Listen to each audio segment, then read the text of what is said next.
Be safe, Grand Rapids. Brian, you're awesome. I always love coming out here and doing Sunday Funnies. It's a lot of fun. On my way here tonight, I was thinking to myself, you know, at 62, I could probably give my 20-year-old self some pretty darn good advice and just blow my mind.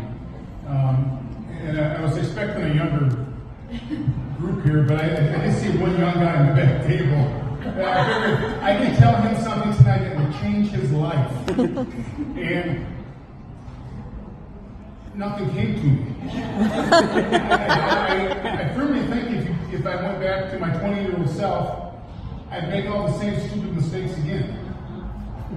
With the knowledge I've got, I'd do the same dumb stuff over. Like one time we were looking at a hole in the ground, there was some wood in it, next to a pine tree. We thought it'd be fun to start a campfire. And that was only a 2-alarm fire, and only a portion of the woods burnt down, and we did not get caught. So, yeah, I think I would do the same stuff over and over again. But is 62 really that old? No, well, you guys are quite proud. Because that's right, when the old guy asks you if 62 is old, you tell him no. It's just like, and the guys, I need your help with this one tonight. Just help me out a little bit here. When your lady asks you if these pants make her ass look big, what do you say? No! Because it's not the pants. It's her fat ass. Okay. Any dog people out there? Dogs? Cats? Woo! I think we have dogs and cats. Yes, yeah, we've got one dog, and I won't tell you how many cats because you'll profile me. Yeah. But in the house, who's in charge? Well, if you ask the dog, he said, "Oh yeah, I'm in charge of this house." But we all know it's the cats. Because the dog, while he may be able to physically dominate the cats, he doesn't have the emotional prowess or the intelligence to actually win any fights. So the cats do win most fights. And as you can tell in that analogy, you know, men are dogs and women are cats. Which makes sense, right? You know, they're so sleek and sexy and indifferent to anything we care about. And dogs are just stupid. We can't win any fight. So for you young guys out there that are thinking about maybe getting married, I wanted to give you a little bit of an image here. Imagine a cat walking down the sidewalk on 2 feet and 2 legs. She's got a leash in her hand, and she's walking the dog. That's what getting married is going to be like. So. Okay, now, biologically, I know everybody in this room has got a dad. And I often do feel like I do need to stick up for dads. I think sometimes we get a bum rap. I don't know if you're talking to your dad or what you think about him, but I got a little advice. If you're dealing with your dad, quit expecting so fucking much. Because to an 8 or 9-year-old, this looks pretty wonderful.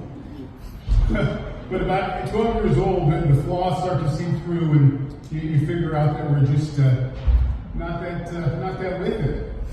I mean, if you look at the minimum qualifications to be a dad, what does it take, right? Not much. But if you're talking to your dad and you're just tired of, you know, what are your goals? How are you going to accomplish them? And any other advice he's got. Just remember that what he's trying to do is tell you everything that he wished somebody would have told him, prevent you from making the same dumb mistakes he did. And if that annoys you, fuck you. I figured out a lot in life, a lot of things I figured out, but there's one thing I really haven't figured out is these people that shake babies. Because I think what they're trying to do is get the baby to be quiet, right? But when you shake the baby, it cries louder. So these guys have some real vision because they know at some point the baby will get quiet. Now, my middle son was a crybaby. Well, he cried a lot in college. And I never had the urge to shake him. But I did put him in a swing in his room. And when his cry got to be really annoying, I just shut the door. So I think that is better than shaking the baby. Okay, as I said, maybe I didn't say it. I said I've been married for 39 years. Woo! Well, and I was reflecting the other night about what was it about my wife that initially attracted her to me? Was it my dreamy eyes? My sense of humor? No, she took one look at me and she said, I can fix that.